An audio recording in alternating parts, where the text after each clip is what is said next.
का भाव पाएगा, नहीं तो ये अमृत का क्षण पीने का छूट जाएगा।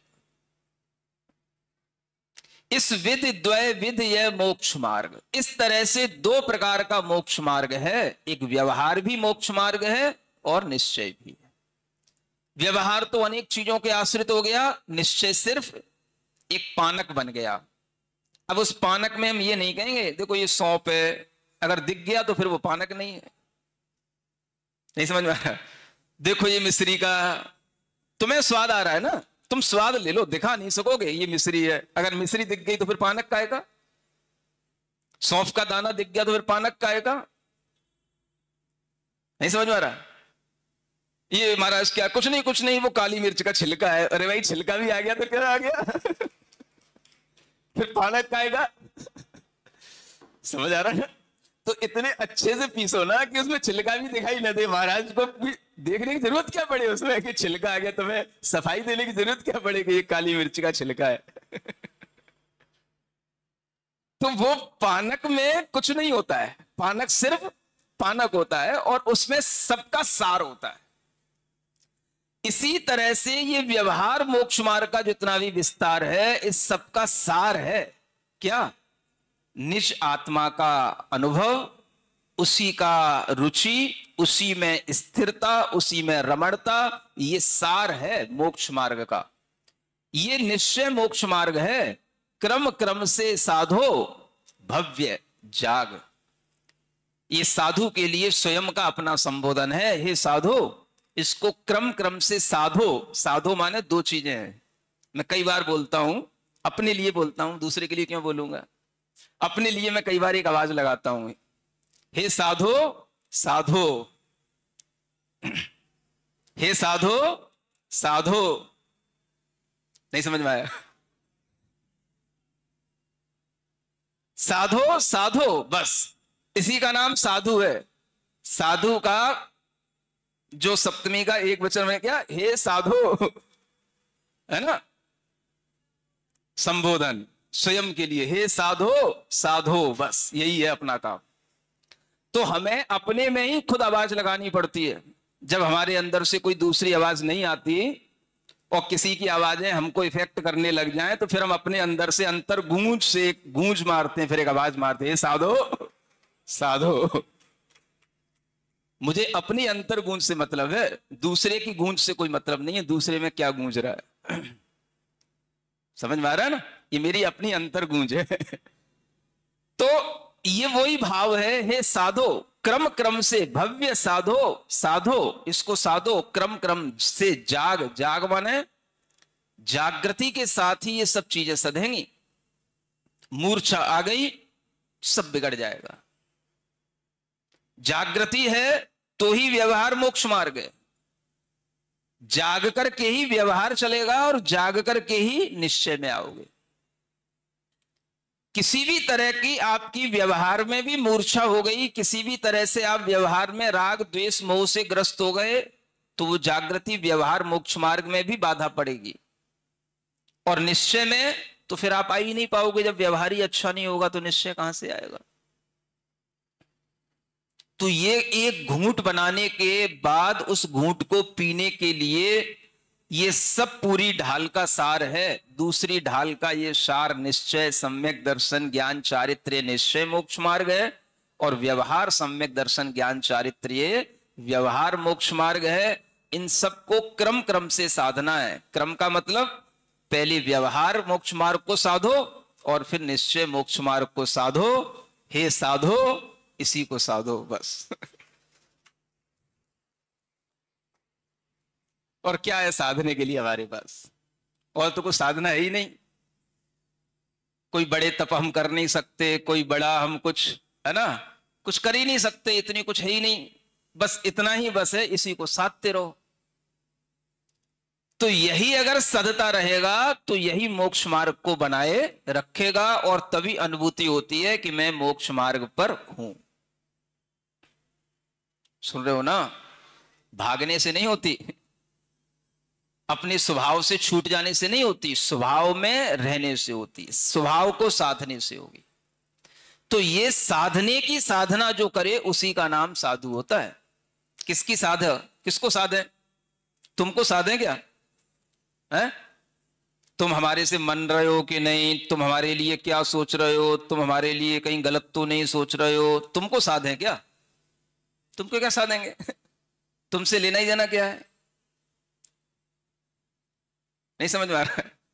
तो साधने के लिए साधु स्वतंत्र होता है। अपने ही भावों को साधना, अपने ही व्यवहार और निश्चय मोक्ष मार्ग को साधना और क्रम क्रम से साधना।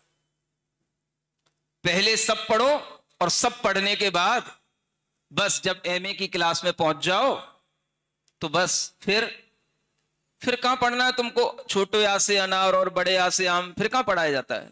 पढ़ चुके, उसको छोड़ दो। नहीं समझ में आ रहा? अब तो बस ये भी नहीं पढ़ना कि छोटे आ से अरिहंत और बड़े आ से आत्मा, ये भी सब पढ़ चुके, छोड़ दो। अब इससे कोई मतलब नहीं रहा।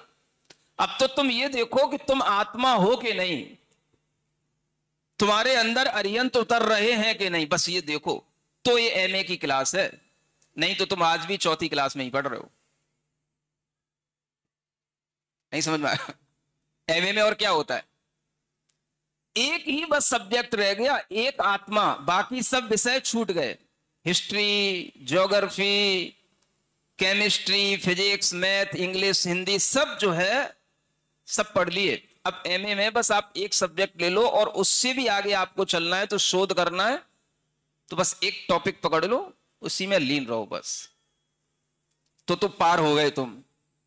पढ़ाई से विद्यार्थी से शोधार्थी बन गए, पार हो जाओगे। नहीं तो वो नहीं करा तो फिर पढ़ाई किस काम की? पढ़ाई हमने बीच में छोड़ दी तो छोड़ दी। अब आप विद्यार्थी तो नहीं कहलाओगे, अब आप शोधार्थी नहीं बन सकते। तो ये सब पढ़ाई का सार भी एमए और पीएचडी में काम आता है।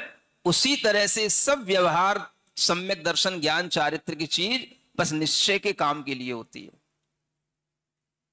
उनने क्या किया, उनने क्या किया, ये सब देख करके अपने को साधना, ये प्रथमान योग से अपना आत्म साधना का निश्चय सम्यक ज्ञान बनेगा। तो यही सबसे बड़ी चीज है, क्रम यही है। व्यवहार के बिना आपको निश्चय की प्राप्ति नहीं होगी। इसलिए व्यवहार को पहले क्रम क्रम से साधो, सम्यक दर्शन सम्यक ज्ञान को साधो, उसके बाद में सम्यक चारित्र को साधो, और फिर उसके बाद में निश्चय सम्यक दर्शन ज्ञान चारित्र को भी साधो। ये साधो साधो इसी का नाम है हे साधो। साधो बस। समझ में आ रहा है? तो मैं तो इतना ही कह रहा हूं, गुरु महाराज ने मुझे जो साधने को दिया है मैं उसको साध रहा हूं। अब मैं तुमको साधूं कि उनको साधूं कि उनको साधूं, ये मेरे बस का काम नहीं है। मैं असमर्थ हूं। मैं सिर्फ अपनी आप को साध सकता हूं, मैं किसी को नहीं साध सकता। समझ में आ रहा है? इसलिए बस यही मेरी अंतर गूंज है, और ये मेरे भाव बहुत पहले से मेरे अंदर आ चुके थे, आ रहे हैं, और उन्हीं भावों के साथ आज भी मैं जीता रहता हूं। आज भी मेरे अंदर वही भाव जो पहले आ चुके हैं, उसी को फिर से साधना। जो पहले अप्रमत्तता आ चुकी है, उस अप्रमत्तता में बने रहना, यही सबसे बड़ी साधना है। नया आ जाए तो बहुत बड़ी बात है, जो पहले का है वो तो बना रहे कम से कम। नहीं समझ है? जो अप्रमत्त भाव पहले था वो अब बना रहे, ये भी, और उससे नया आ जाए, फिर तो कहना क्या है, फिर तो और बड़ी निधि मिल गई। तो जो विशुद्धि है वो बनी रहे, और नई आ जाए तो और स्वागत के योग्य है। और अगर नहीं भी नई आए तो जितनी है उतनी तो कम से कम बनी रहे। यही साधक की सबसे भीतरी विशेषता होती है, जिसके माध्यम से वह अपना मोक्ष मार्ग का अनुभव करता है।